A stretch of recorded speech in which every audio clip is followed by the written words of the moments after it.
এই জমি বিরোধী আন্দোলন আবার সুর চড়িয়েছে। পূর্ব মেদিনীপুরে জুনপুটে ডিআরডিও ক্ষেপণাস্ত্র উৎক্ষেপণ কেন্দ্র গড়ে তোলার বিরোধিতা করে দফায় দফায় সেখানে আন্দোলন চলছে স্থানীয় বাসিন্দাদের। মৎস্যজীবী এবং স্থানীয় বাসিন্দারা মিলে গতকাল ৫০০০ মানুষ মশাল হাতে প্রতিবাদ মিছিল করেন। জুনপুটের বাসস্ট্যান্ড থেকে বেচুরিয়া হাই স্কুল পর্যন্ত এই মিছিলে পা মেলান।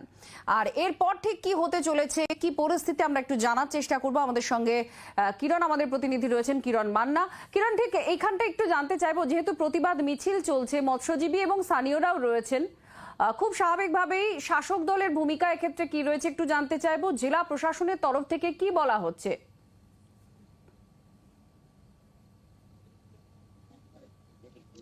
দেখো আত্রি, যেখানে আমরা এখন দাঁড়িয়ে আছি সেই জুনপুট, যে জুনপুটের এই যে সমুদ্র তট, যেটা দেখাতে চাইবো যে এই কিছুটা দূরে প্রায় যেখানে বসবাস মানুষের বা খটি, এখান থেকে প্রায় ৩০০ মিটার দূরে বেড বানানো হয়েছে ডিআরডিওর তরফে।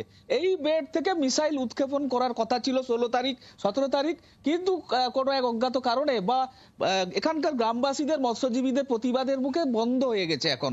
কিন্তু এখন এখানে দফায় দফায় মৎস্যজীবীরা তারা এখানে প্রতিবাদ জানিয়েছেন, গতকাল মশাল মিছিল করেছেন, আজকেও জমায়েত রয়েছে। বহু মানুষ কাজে চলে গেছেন, কিন্তু জমায়েত আছে, এলাকা থমথমে আছে। তারা যেটা প্রতিবাদ করছেন যে এখানকার জনজীবন বিধ্বস্ত হবে, এখান থেকে সমুদ্র বেশ কিছুটা দূরে, সেখান থেকে সমুদ্রে যে তাদের সমুদ্র নিয়ে রুজি রোজগার, তাদের যে আয় রোজগার করতে হয়, সেটাতে ব্যাঘাত সৃষ্টি হবে। তারা প্রতিবাদ জানাচ্ছেন। লক্ষাধিক মানুষ, ঘনবসতি এখান থেকে প্রশাসন কি জানে যে এই প্রতিবাদ চলছে বা ডিআরডিওর যা বয়ান সেটা সম্পর্কে কি প্রশাসন বা এই প্রতিবাদীরা জানেন?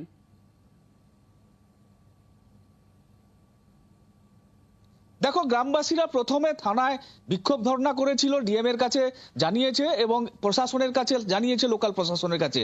তা সত্ত্বেও এখানে কোনো কিছু হয়নি বলে তারা বলছেন। ঠিক কি হয়েছে আমরা আরেকটু জেনে নেওয়ার চেষ্টা করব।